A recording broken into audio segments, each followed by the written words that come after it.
Wooden coasters tend to be a controversial topic among coaster enthusiasts and the general public alike. People think that there's something that needs to be preserved, while there's some people that think they just need to be torn down, RMC all of them, and that they're all bad and rough. Honestly, I lie on the side of needing to be preserved. I really enjoy wooden coasters, and I think they offer a different experience from steel coasters.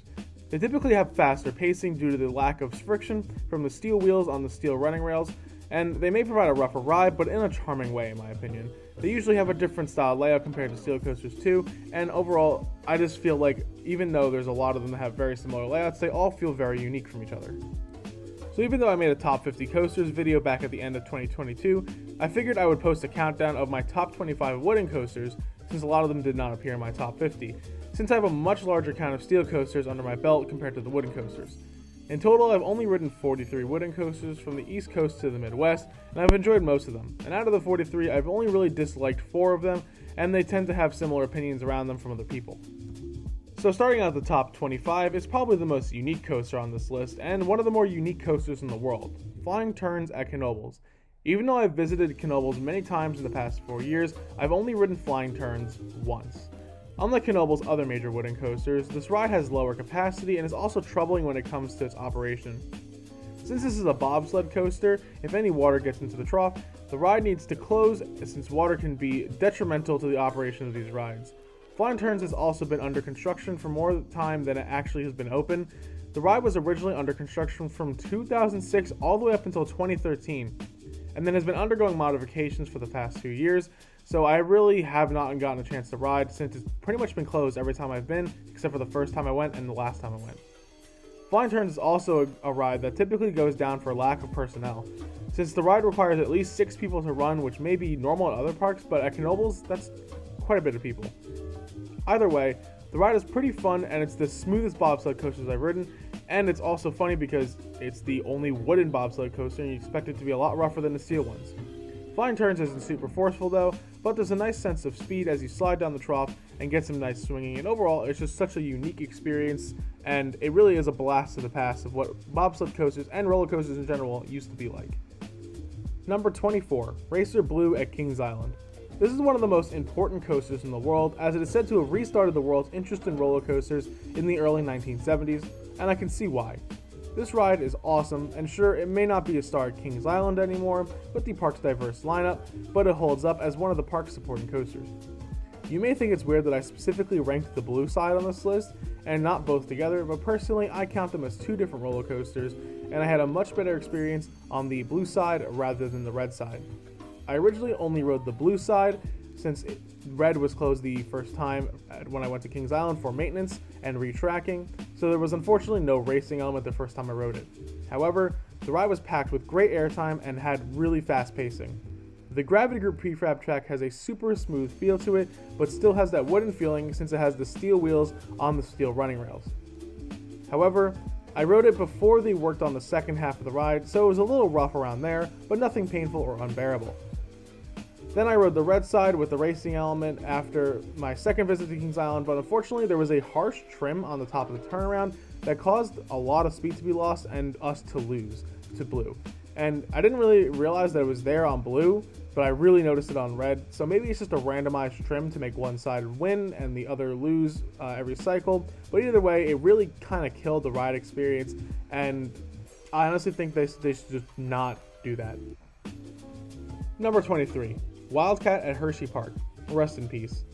I actually really liked this ride, and in the front row, it felt super fast, had some nice airtime and laterals too. Now, granted, it was sort of rough, but I enjoyed it in a way. It made the ride feel a little bit more intense and sort of exaggerated the forces, and now obviously WILDCAT's Revenge will be much better than WILDCAT, but I'll still miss the ride. I think Great Coasters International had a decent go at their first coaster, and is better than most manufacturers' firsts. Number 22. Lightning Racer at HERSHEYPARK. Honestly, I think it's funny how Hershey had 3 GCIs at one point, and I'm not sure why they did it, but at least they were all fun. Not sure why, but every time I rode the lightning side of Lightning Racer, it just didn't hit that hard. It feels slower and the airtime and laterals aren't as pronounced, but nonetheless it's definitely a fun ride, and something I like to ride every time I visit the park. Number 21 is a ride I did not expect to be as great as it was. Thunder Run at Kentucky Kingdom. DINN coasters don't typically have a great reputation, since they made mainly large wooden coasters that got rough and had weird layouts nonetheless. However, this is one of their smaller coasters. Thunder Run has intense turns, intense airtime on most of the hills, and even some laterals. It doesn't hold up to the other coasters at Kentucky Kingdom, but I definitely recommend riding it and do not skip out on it. I have a review on this ride if you are interested in hearing my full thoughts, so definitely check it out. Number 20, another classic from PTC, Blue Streak at Cedar Point. This out and back wooden coaster has been kicking it at the park since 1964, and it's still a great ride. Blue Streak has fantastic ejector airtime on its beginning hills, some nice laterals on the turnaround, and some floater air on the return run back to the station. Blue Streak also has a nice bite to it, and this will be a term I'm going to use a lot throughout this video. Bite basically means that the ride has some sort of roughness, but it's in a good way. It's not rough enough to stop you from re-riding it or needing to take a break, but it's not buther smooth either. It's a charming roughness. If you've ridden a lot of wooden coasters, you know exactly what I'm talking about. Number 19, Oscar's Wacky Taxi at Sesame Place. Wacky Taxi is a super fun little wooden coaster with a ton of little airtime. A lot of people think this is Gravity Group's best family wooden coaster, but personally, I disagree.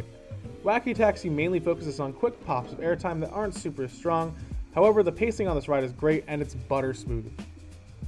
Number 18, The Beast. Keep in mind, I have not had a night ride on Beast yet, but as of right now, the only saving grace of the ride is the decent pacing in only some parts and its ending helix. I also rode this before the 2022 refurb, so it was pretty brutal in some parts. Beast could really be great in the second half if it wasn't trimmed so hard, and there could be some nice laterals on some turns in the first half, but instead it just sort of meanders around and trims really hard. Now honestly, I understand why the trims exist, but I feel like they do hit a little too hard. Like I said before, the real reason this ride is high on the list is the ending helix. This is one of the best moments on any coasters and has some of the craziest sustained laterals ever. The entrance into the tunnel slams you into the right side of the train and doesn't feel like you're going to be able to fit through the tunnel. And honestly, like I said, this ride is really not that great, and the only reason it's on this list is because of this helix. If this helix didn't exist, it honestly might not even make the top 25. Number 17, Wooden Warrior at QUASSY. I really don't know how this ride is so good. It's only 30 feet tall and gives the airtime and laterals of a full-size wooden coaster. The first drop gives super intense ejector airtime in the back row, and the valley right after gives intense positives due to how tight and you fly right up and out of your seat on an intense airtime pop, and then go into a sustained airtime hill. The rest of the ride is filled with great floater air and intense laterals. I really wish Gravity Group would clone this ride all over the place because it's just so good. I also have a full review on this coaster if you would like to hear more of my thoughts about this ride. Number 16, White Lightning at Fun Spot Orlando. This is one of GCI's smaller coasters, but it still packs a decent punch. The ride is packed with floater airtime, features some laterals, and has great pacing. The far turnaround is really fun simply because it banks more than it should, so in result you get this sort of jolt of laterals, or what some people call lateral hang time. Also, it was really cool to ride over the Titan track because you can really tell the difference. You go from a wooden bite to one of the smoothest tracks I've ever felt. It blows my mind how smooth the Titan track is, and I can't wait to see it on some other projects. Number 15, Thunder Racer at HERSHEYPARK. This is a super fun GCI coaster. It rides way better than the Lightning side, gives stronger airtime, laterals, and just seems to run faster. Not sure what it is, but I enjoy this side a lot more. Not GCI's best creation, but it's definitely a great ride, and I really strive to ride this side over the Lightning side every time I visit HERSHEYPARK. Number 14, Wild One at Six Flags America. This is an excellent PTC wooden coaster with some very strong airtime and laterals. The first drop provides some nice floater with strong laterals since it has a kink in the drop. The two hills then after give extremely strong airtime for a coaster this old. The far turnaround provides some laterals, with the following double down providing some floater air. And the hill going through the old Skull Mountain log flume gives intense ejector airtime and laterals. The rest of the hills give some nice floater airtime, and then the final helix gives an intense sustained lateral moment that will pin you to the side of the seat for the rest of the ride pretty much. This is honestly an extremely underrated wooden coaster, and I'm really happy that Six Flags America maintains it as well as they do, and chooses to maintain it this good over Roar. Number 13, Kentucky Rumbler at Beach Bend. Going to Beach Bend was a last minute decision on my 2021 road trip, and I'm really glad that my group went here. This is a super underrated GCI in my opinion. When Kentucky Rumbler first opened, it apparently had the most crossovers in the world, so in result, the layout is super twisted. The layout is filled with floater airtime and laterals, and the park seems to take pretty great care of the ride.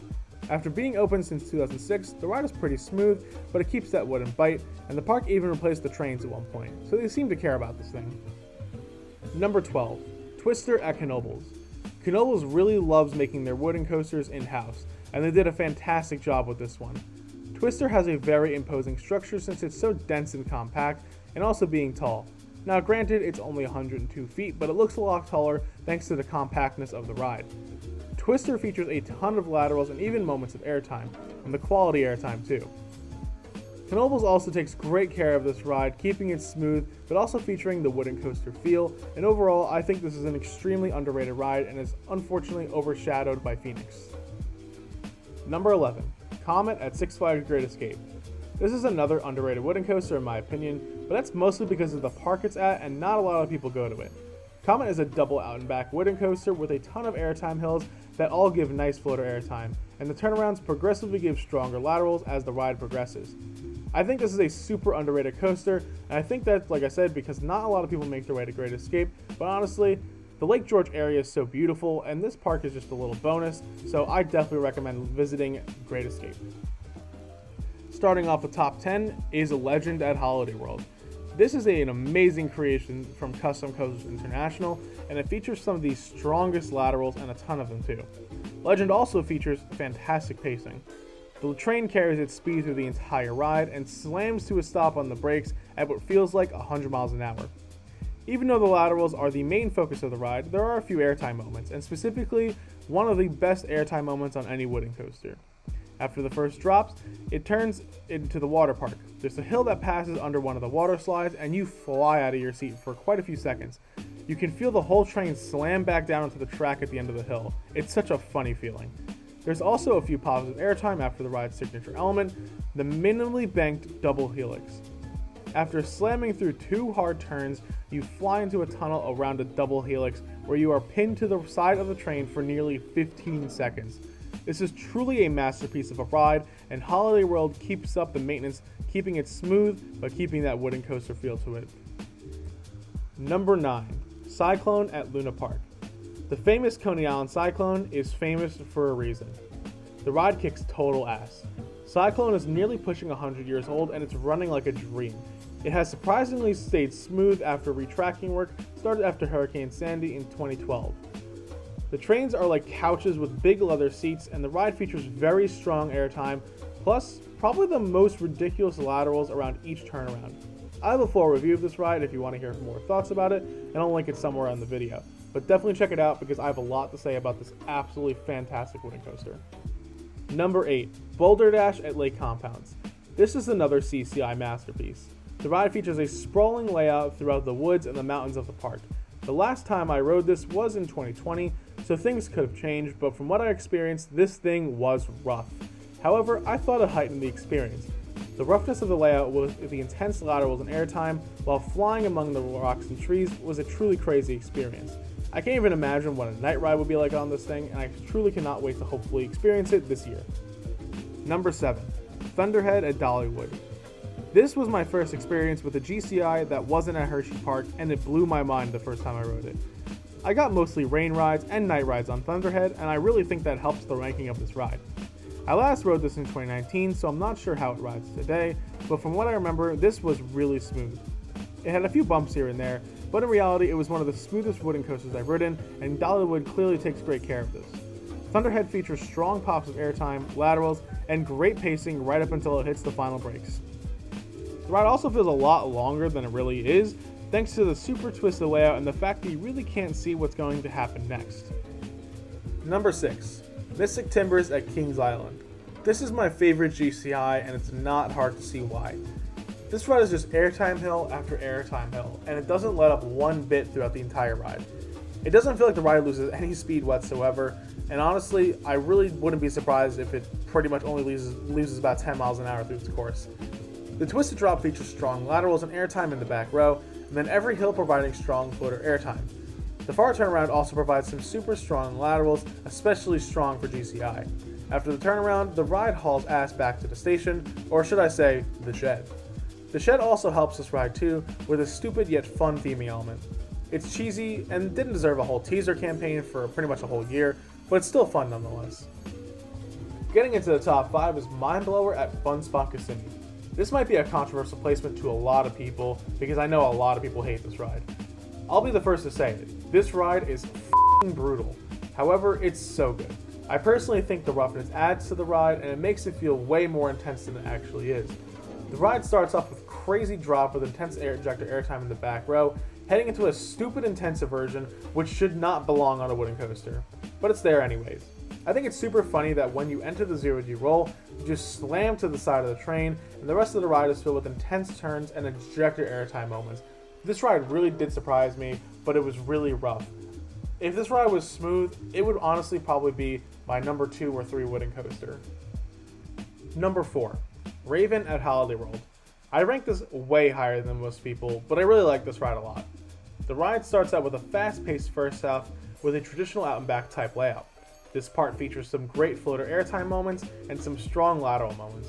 The second half begins with a climb up to the top of the tree line, a flat turn, and then a super steep drop into the second half.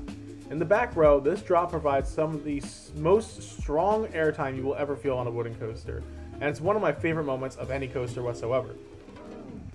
The second half is all laterals with high-speed turns low to the ground. I first rode this ride at night and had no idea what the layout looked like, so I was absolutely stunned. The next time I rode it was in the day and I loved it just as much as night. Number 3, Phoenix at KNOEBELS. It's the so-called world's best wooden coaster, but I definitely do not agree with that. However, it is still one of the greatest. Phoenix has a double out and back layout featuring numerous airtime hills and turnarounds. Thanks to the shaping on each hill along with the buzz bar restraints, the airtime is not only strong, but you really feel it. The first half begins with strong floater air on each hill, along with some laterals around the turnarounds. Then in the second half, the ride kicks it into high gear and tries throwing you from the train on every hill. The double down and the final airtime hills are stand-up moments.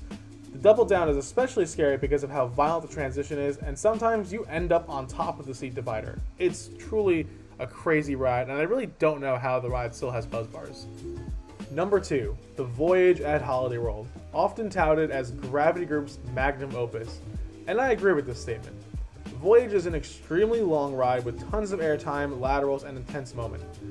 The ride starts out with a traditional hypercoaster style layout with large floaty hills and drops. The first few hills also give a unique sensation of bouncy airtime. The tops of the hills aren't the smoothest, so in result the train sort of bounces over these hills, giving you a strange feeling of sustained floater airtime but with weird little pops in the middle of while getting airtime. The middle part of the ride is the so-called spaghetti bowl section, which features small airtime pops and laterals.